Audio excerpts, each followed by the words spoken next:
Some years ago, we were working with the leader of a very large organization, and this was part of a one-day meeting. It was an offsite. The entire organization was there, and this leader had an extremely critical message to communicate to the audience. So we spent the morning talking about the importance of whole brain thinking, understanding who it is you're communicating to so that you can get your message across in the best possible way and make sure they're hearing it as you intended them to hear it, not necessarily in the way that they might just happen to have picked it up.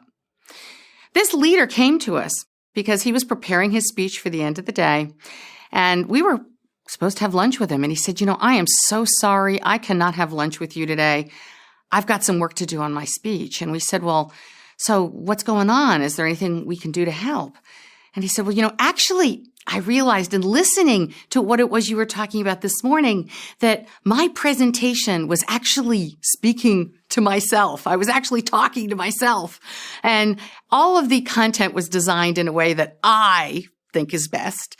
And when I began to realize that my audience was as diverse as it is, I thought I better change some things around so that I can actually get them to hear it as I need them to hear it, not necessarily as I might hear it myself or want to hear it myself. So we know that we all have different communication styles and preferences.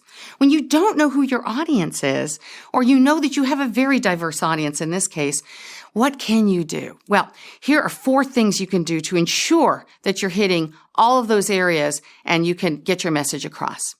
So the first is give context. You come into a communication with context. You've been preparing it. You have experience. You have a mindset around that communication. And guess what? Your audience, the person you're communicating to, they don't have that mindset, or they may not get it, or they're coming with a completely different mindset. I know that you've experienced this before when you've gotten an email out of the blue and you don't get it. You're thinking, why is this person communicating in this way? Well, chances are there is a context that you don't understand that led to their writing that email, and it is not included in the email. I have a feeling that's probably happened to you. Both you've written those emails and received them.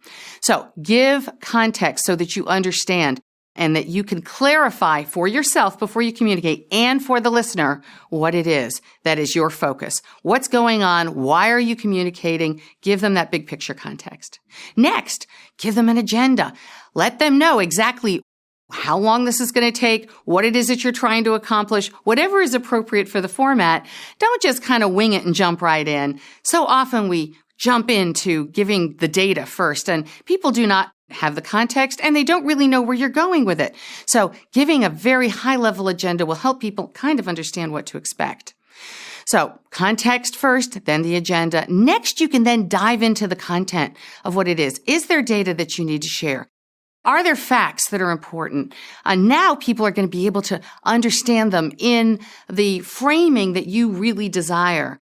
And that will then allow you to hopefully get through that part in a much more effective way. And obviously, if you can engage your audience with stories and interaction that allows them to make this something that they can connect to and do that throughout the presentation, you will find that it will stick much, much better. We're always doing that anyway in our heads. We're trying to make connections to what it is that we're hearing. So if you can facilitate that, you'll find that you will actually get much better impact, and people will walk away really hearing what it is that you intended. So that'll hit all 4 quadrants of the whole brain model. If you make sure that you give context up front, then you actually look at providing some plan, some agenda. What is it? How long? What am I actually going to cover and why? Then you make sure that you give your data points, but do it in a way that's really engaging. Is this something that you would want to listen to? If you do all 4 of those things, you'll hit each of the different quadrants of the whole brain model. And chances are your presentation will be just as successful as this leader's presentation was after he went back and redesigned it. And he actually told the story of how he had to redesign his presentation, and people were incredibly appreciative of the fact that he'd gone to the trouble of actually thinking through not only what he was going to say, but how he was going to say it. I suggest you try it. You'll see, it really works.